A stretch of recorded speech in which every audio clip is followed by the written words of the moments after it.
Hi, everybody. Welcome to the Spiritual Connection Show. I'm your host, Katie Augustin. I'm a transformation coach, I'm an energy healer, shamanic practitioner, and the spiritual head of the Transformation Center based in Westport, Connecticut. So in addition to the individual sessions that I do for coaching and healing, we also offer a variety of classes, workshops, here at the center. We also have sound baths in the backyard during the warm weather. We have a couple more scheduled for this fall. And so check out our website. I'm going to put up the contact info so you can reach us. Let's see, there it is. There we go. So this is the website, transformationcenterct.com. And, our real purpose is to help you discover who you really are and let go of all the layers and all the energy that's not serving you in your life so you can create the life of your dreams.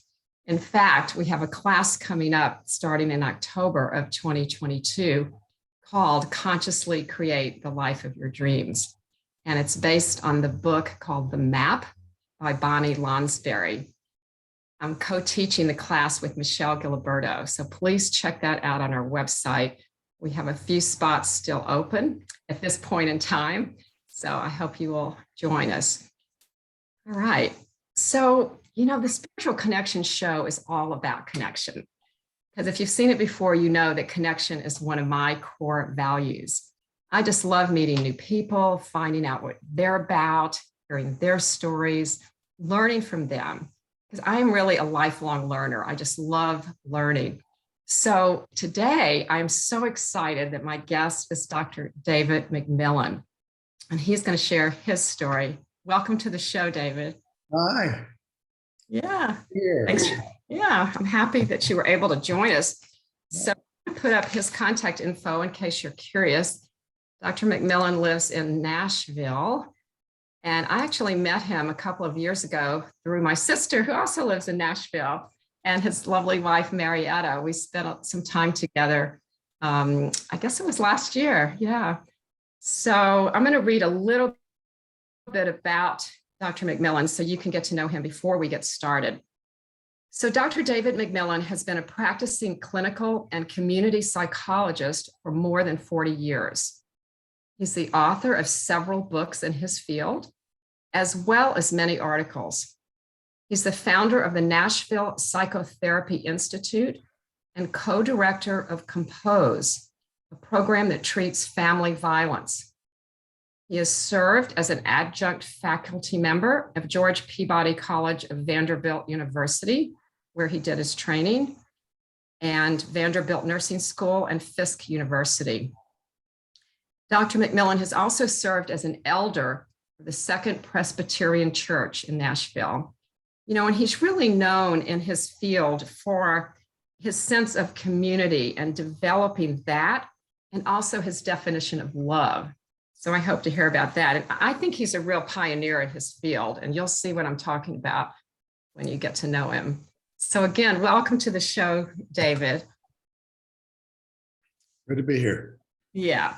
So as you know, I always start asking my guests, the first question I like to ask is, just tell us a little bit about your spiritual journey, how you got to where you are, why you do what you do, anything really that you want to share with us today.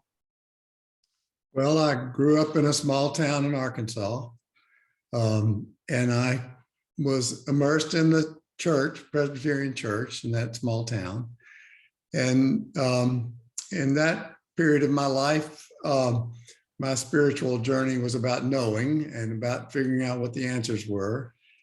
And now I'm interested in not knowing, and I'm curious about what is, and I value the question more than I value an answer, because I don't know, and I don't think you know either. And being able to be open to the question and to keep exploring in my spiritual journey and quest, I just want to protect the mystery. I don't want to close off the debate or the question. That's a really, really interesting way of putting it. I do agree with that perspective, because I think personally, I don't believe we're meant to know all the answers. Yeah, Right? yeah, right. I mean, that's, we're spirits in human form, but that's not one of the things that humans, I don't think that's one of our traits or something that we should aspire to, really. I agree with you. Yeah, yeah. So when you were on that part of your life where you were about the knowing, is that when you got into your career, or did that come later on? Well, I always, in this small town, I was surrounded by over 30 relatives within 2 blocks. And anybody who saw me misbehaving, which was a lot, could pick me up and paddle my backside and send me home and tell me to be, and that was a really, it doesn't sound like a wonderful childhood, but it was a wonderful childhood. And so I always wanted to, I couldn't come back to that town and be a psychologist. It just wouldn't work. Although I loved the place and still do.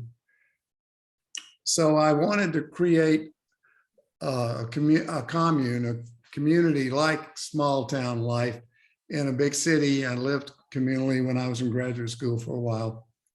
And I studied that idea about what that would be. What is community? So I developed a theory called sense of community, and it's in 10,000 references. It's a big deal in the field of community psychology, but it's really just a definition of love. And like love, people were saying at the time that nobody can really define sense of community or love because it's so ethereal.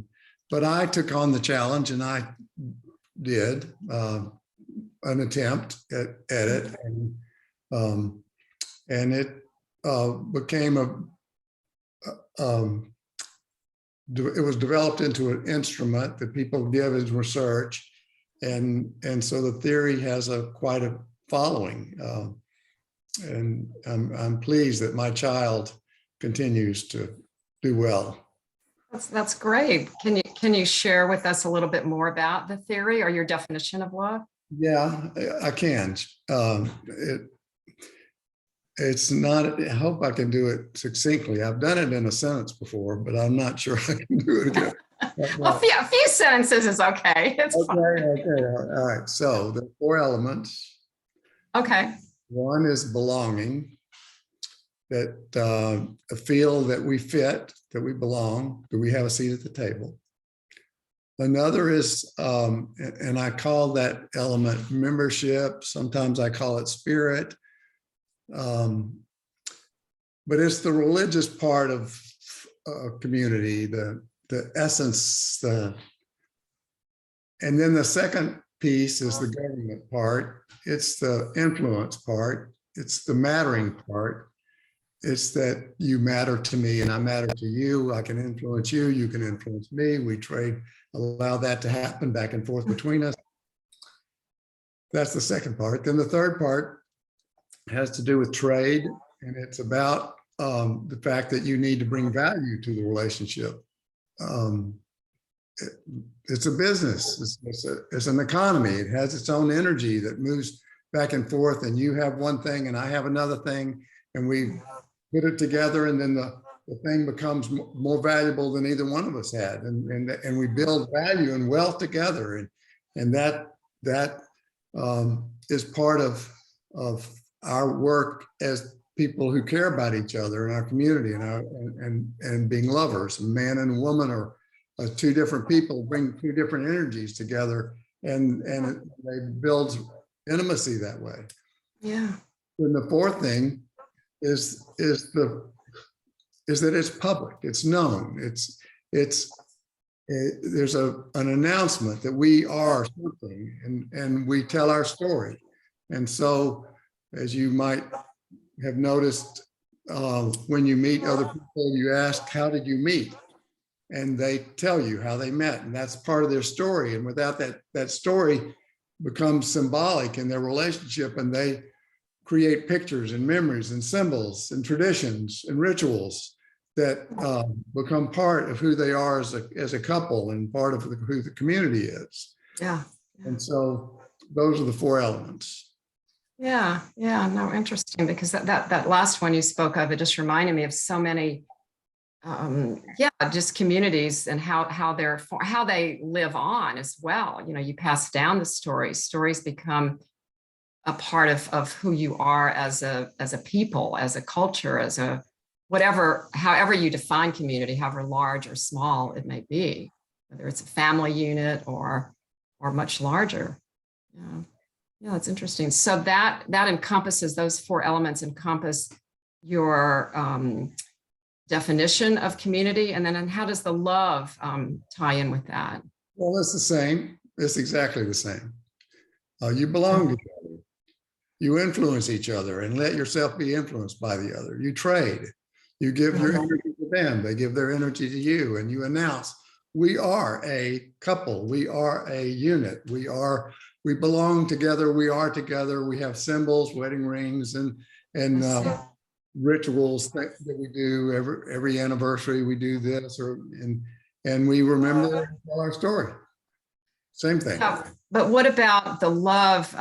So I guess for me, I'll just share what my thought on love is, and then we can see how that plays off each other. To me, love is it's a way of being. I believe that we are all pure love. Like, we come into this life as a pure creation from God, and we are love. God is love, actually. Everything is love. And we sometimes forget that, but it's a way of being. So if you go back to love, then that informs your whole view of the world. You know, like if you come from that place of love, I feel like I literally love everybody because I embody it. So I don't have to like you necessarily or like your behavior, but I see your the core, your heart, your soul. And that's, to me, that's what love is that way of being. It's a little different, I think. Yeah, it's another way about what you're talking about is empathy or attunement, and recognition and appreciation. Those are good words for what you're describing. Mm-hmm. Love and sense of community are dangerous words. They're sense of community describes the Ku Klux Klan. Sense of community describes Hitler and the brown shirt. Sense of community describes brothers in war who are killing people.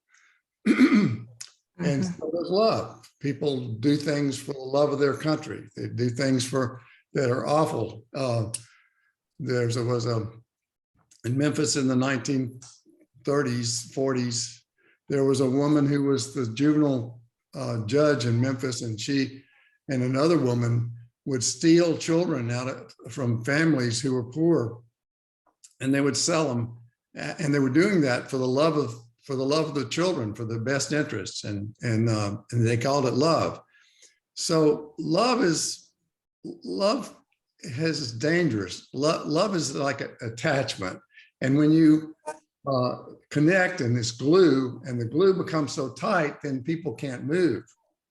And gravity describes love because it pulls people together. But when you get so close together, there's no dance in the relationship. And so love has to be disciplined. It has to be inside some framework of boundaries and respect and some other words that you put together with love so that it can be healthy. Otherwise, love can be very sick and can do bad things. Yeah, I think you're right.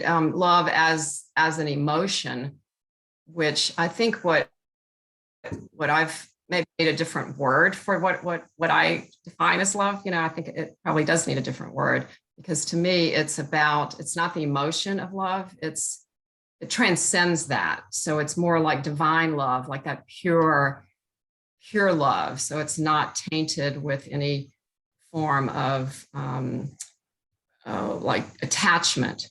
So it's love without attachment, that type of thing. So I probably do need a different word for it because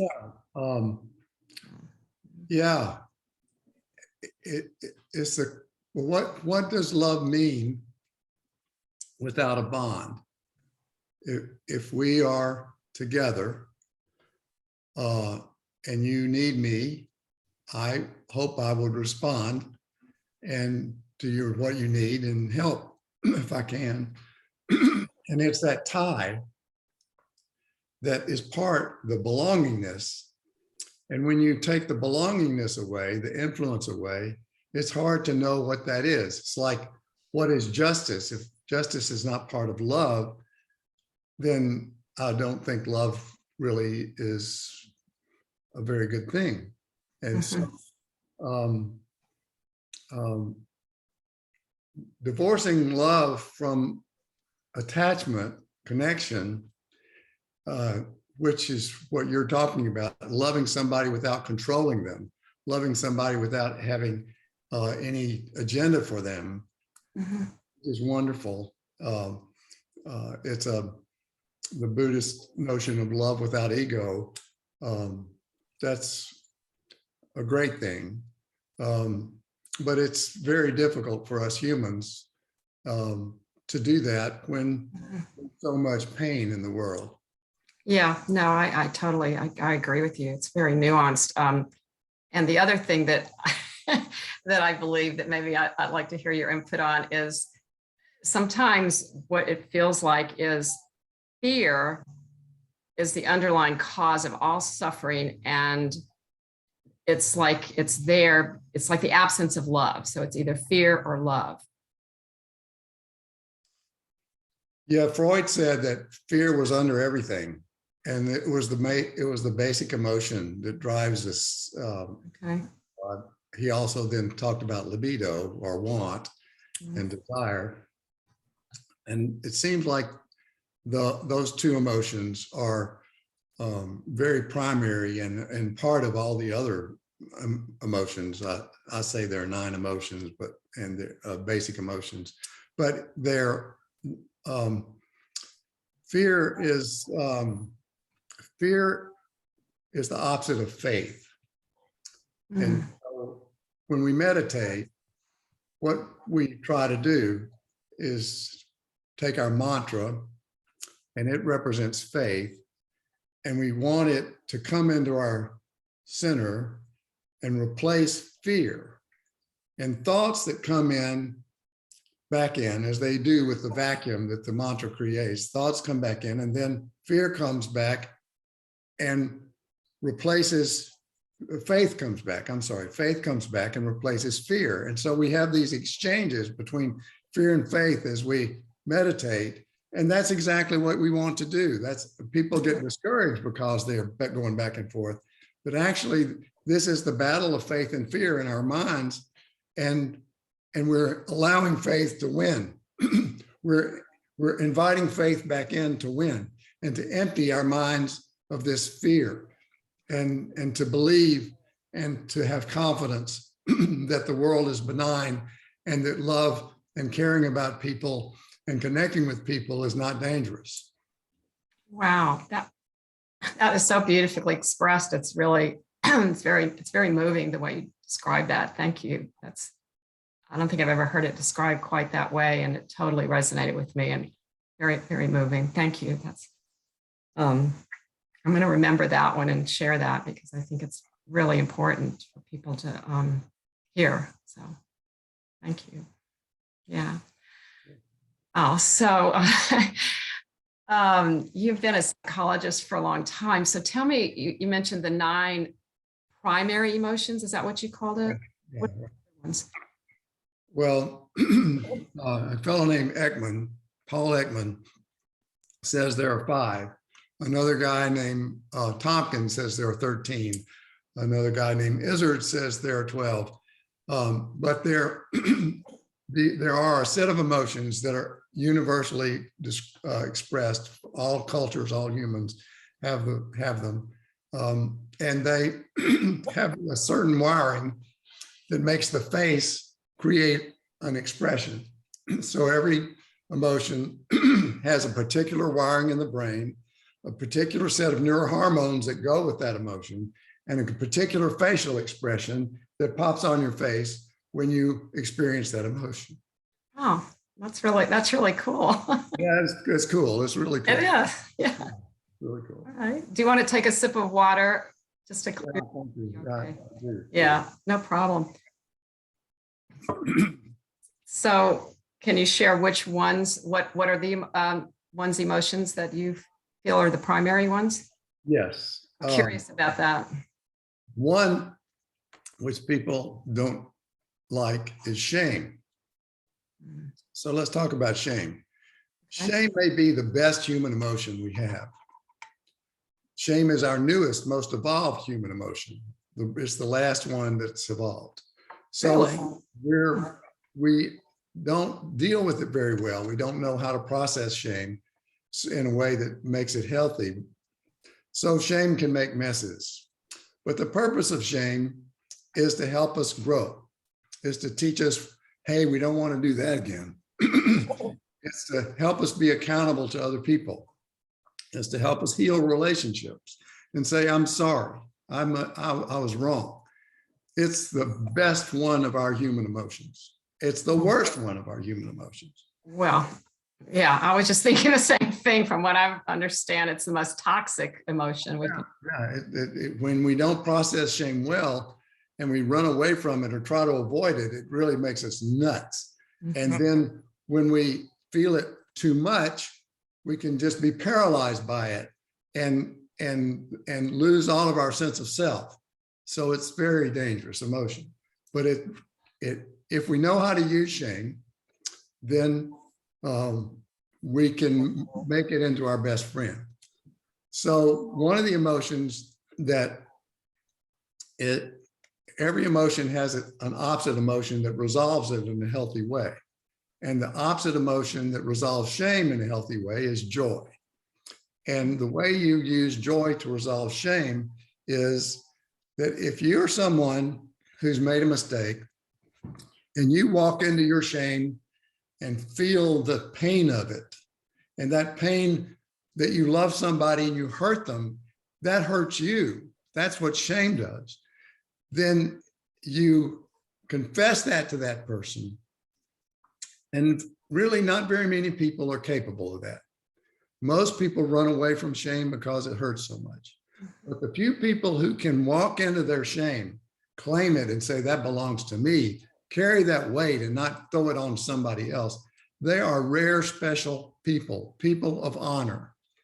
And it is this honor, the joy of the honor, that resolves shame. Yes, I am the one who made that mistake. Okay. And I have the capacity to own that mistake and carry that mistake and learn from that mistake and grow with that mistake. And I'm so proud of myself. And I feel so much joy that I can heal relationships with my shame that that's wonderful. I celebrate this me. I like this me.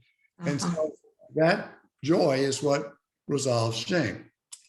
The worst human emotion, two human emotions that are hardest on us, all of them have a purpose, a good purpose. But anger is the worst. Anger, really underlying anger 99% of the time is a threat or some fear or some avoidance of sadness. And so we don't want to feel sad, and we can easily cover up sadness with anger and not feel it. And sadness makes us right. Sadness makes us good. Sadness makes everybody else bad. It makes the world into two categories. It simplifies everything. Anger gives us energy. It gives us strength. It also makes us stupid. It makes us see the world only in one way or the other way. And it reduces our brain. So this size, it's the size of a dog's brain or a 5-year-old child's brain. And so we think like a 5-year-old child. And the resolve of anger is sadness, because sadness opens up the whole brain. When you're sad, you begin to think with the neocortex and the mammalian brain. And then you can think.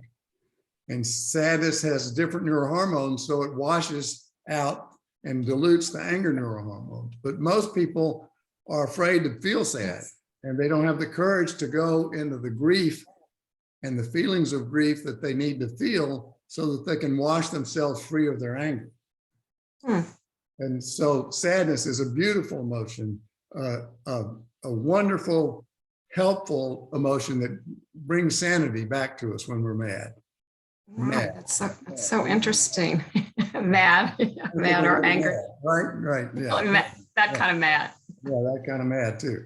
Yes. So why is sadness such an emotion that we want to avoid so much, do you think? Oh, it hurts. It's painful. It hurts. And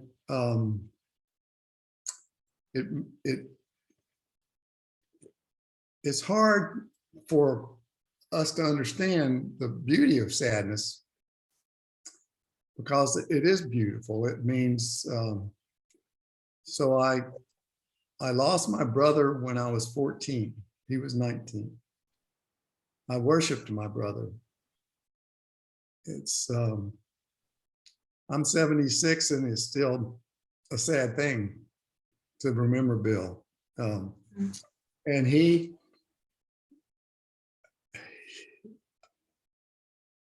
I don't know if I can do anything to let you know about him except to see my face and see that I'm sad about losing him. And he meant that much to me. And I don't want to not be sad. Do I want to be happy? No. I want to remember Bill. I want to feel sad. I want that hole in my heart. I want it to stay with me my whole life. It's all I have left of Bill. It's sweet that I love Bill this way. I'm proud that I love Bill this way. I'm not ashamed or afraid for you to see that losing Bill was painful to me. Yeah. It was. And that's, and in that way, sadness is sweet. Sadness is part of loving because we are all going to lose everybody we love. And sadness should be part of that. And it should be something we celebrate and enjoy in a way. Yeah, and it's hard to understand sadness that way because it does have some pain in it. It does, but I think that if you feel it and allow yourself to experience it the way you describe, it is something that brings something to you. It feels like it's like and it takes courage to go there. It takes courage to grieve. It does, but as I remind some people that I know, it's like it really doesn't harm you, like in a way when you think about what we're afraid of, like it's not going to kill you. Sadness is not going to kill you. In fact, sadness is boring. So when you go into sadness, you go in like this and you come out like this. You won't stay there long. Doesn't last long. Yeah. No, if you let yourself feel it, it moves through you and you go on to something else. Yeah. And that's when you block sadness that it stays. Okay. I can see why people really like working with you. It's great.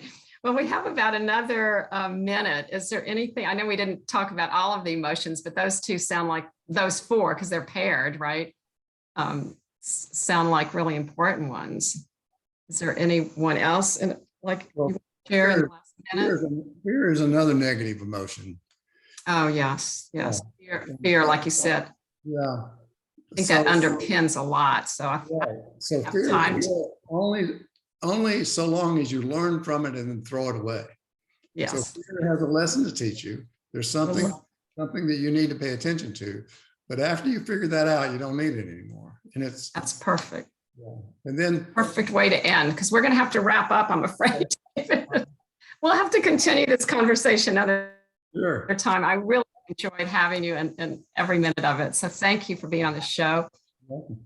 And thanks to all our viewers for being here, and blessings to everybody. Namaste.